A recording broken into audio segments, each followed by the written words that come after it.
Bismillahirrahmanirrahim. Barkanmu da wannan lokaci.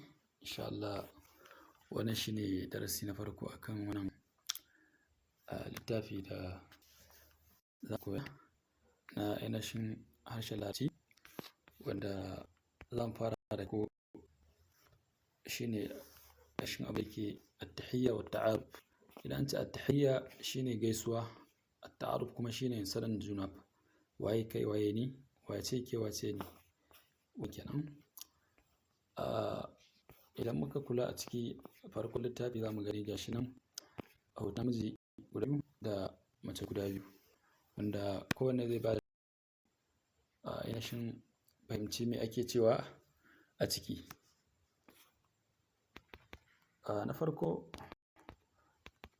yake cewa al-hiwar al-awwal, ka ji ka gani ka kuma ainihin fahimci me ake magana akan shi. Shine unzur wastami' wa'id, ka shirya. Magana ce za a yi tsakanin Khalid da Khalil. Khalil da Khalid. Khalid yana ganin sa sai ce mai assalamu alaikum. Ma'ana idan ka ga mutum za ku fara magana da shi daga farko, me za ka ce mai? Za ka mai sallama, shi kuma Khalil ya ce wa alaikum assalam. Sai Khalid ya ce ismi Khalid, sunana Khalid. Masmuk, kai kuma ya sunanka dan uwa? Khalil ya ce ismi Khalil. Khalid ya ce kaifa haluk, ya kake? Kaifa haluk, ya kake? Khalid ya ce kaifa haluk, ya kake? Za mu ga alamatu question mark nan, ana ce mata alamatul istifham. Khalil ya ce bi khair walhamdulillah, ina cikin alheri kuma na gode Allah. Wa kaifa haluka anta, kuma kai ma ya kake? Khalid ya ce bi khair walhamdulillah, shi ma ya ce a cikin alheri kuma ya gode Allah. To wannan shine ainihin hiwar, magana a takaice, sallama da gaisuwa tsakanin maza guda biyu. To za mu zo ga mata shi ma. Na biyu shine akwai Khawla, akwai Khadija. Khawla ta ce assalamu alaikum, Khadija ta ce wa alaikum assalam. Khawla ta ce ismi Khawla, masmuki, ke kuma ya sunanki?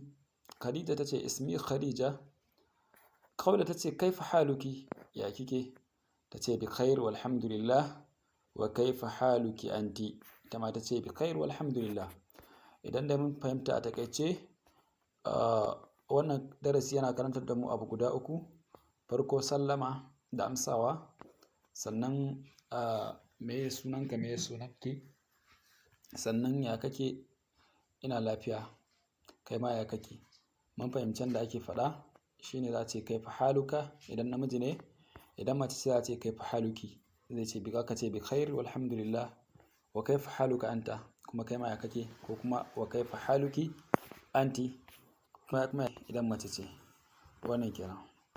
Sai mu ainihin feji na gaba, wanda yake magana akan ainihin ƙasa. Mutum ya faɗi shi ɗan wace ƙasa ne. Idan muka gani ga shi nan akwai Muhammad, akwai Sharif. Assalamu alaikum, Sharif ya ce wa alaikum assalam. Muhammad ya ce min aina anta, daga ina kake? Min aina anta, daga ina kake? Sharif ya ce ana min Pakistan, ni daga Pakistan nake. Muhammad ya ce hal anta Pakistani, shin kai ɗan Pakistan ne? Idan ɗan Najeriya ne za mu ce hal anta Nijeri, shin kai ɗan Najeriya ne? Sharif ya ce na'am ana Pakistani. Daman wa ma jinsiyatuka anta, wa ma jinsiyatuka anta, kai kuma ɗan wace ƙasa ne? Sharif ya ce ana Turki, ni ɗan ƙasar Turki ne. Ana Turkiya, ni daga Turkiya ne. Sharif ya ce ahlan wa sahlan, barka da zuwa.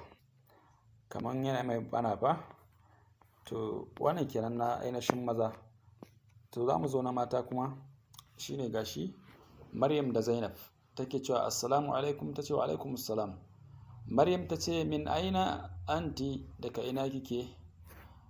Ainihin Zainab ta ce ana min Misr, ana min Misr, ni daga Misra nake. Maryam ta ce hal anti misriya, shin ke ‘yar Misra ce? Zainab ta ce na'am ana misriya wa ma jinsiyatuki anti, ke kuma ‘yar wace ƙasa ce? Zainab ta ce Maryam ta ce ana suriya, ni a ƙasar Suriya ce, ana min Suriya, ni daga Suriya nake. Zainab ta ce ahlan wa sahlan, kamar yadda ya gabata a gaba, maraba da barka da zuwa. Idan mun fahimta duk abu ɗaya ne, kawai dai bambancin mace da namiji. Ya koyar mana yadda ake sallama da amsawa, waye kai waye ni, sannan kai dan wace ƙasa ne? Ya ce shi daga Pakistan yake, shi Pakistani ne. Shi ma ya tambaye shi dan wace ƙasa ne, ya ce shi dan Turkiya ne kuma daga Turkiya yake. Wannan kenan a takaice.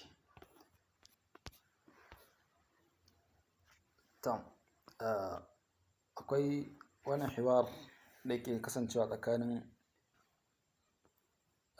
ainihin abokai guda uku, wanda mun yi magana akan guda biyu, mutum ɗaya kenan da wanda yake magana da shi. To wannan ya kasance akan mutane uku, akwai maza akwai mata, ga su nan mun gani ga hotonsu nan, su uku suna magana.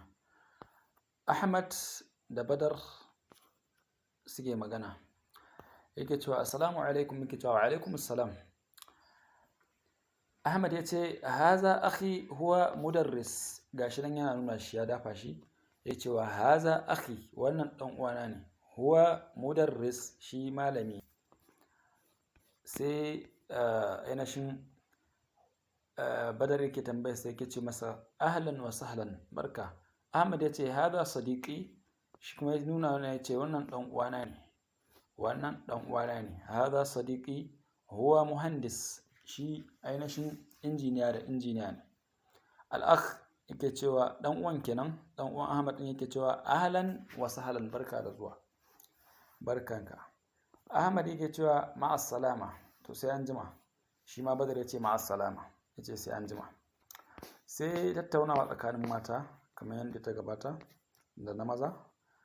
Akwai Nada, akwai Huda, akwai al'ukht, ‘yar uwa. To Nada take cewa assalamu alaikum, Huda ta ce wa alaikum assalam. Nada ta ce hazihi ukhti hiya tabiba, wannan ‘yar uwa ta ce ita likita ce, ga sanan su so a zaune. Ta ce ahlan wa sahlan, kamar yadda gabata na farko. Nada ce hazihi sadiqati hiya taliba, wannan abokiya ta ce kuma ɗaliba ce ita. Al'ukht, ‘yar uwar take cewa ahlan wa sahlan, barka da zuwa. To ma'as salama, sai an jima. Ita ma ta ce ma'as salama. Wannan shine ainihin darasinmu na yau insha Allah, wanda mun koyi yadda ake gaisuwa, da yadda ake tambayar waye kai waye ni, da yadda ake cewa kai dan wace ƙasa ne, da yadda ake faɗa ni dan ƙasa kaza ne, haka ga maza da mata duka.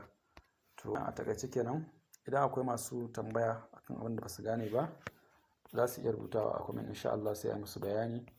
Kuma wannan darasi shine na farko a wannan babi, wannan kuma karatu da muke yi, wanda za mu dinga saka bidiyoyinmu akan YouTube insha Allah, wanda ko da mutum bai samu halarta wannan lecture ba, zai iya zuwa a can ya kalla, zai same ta complete insha Allah.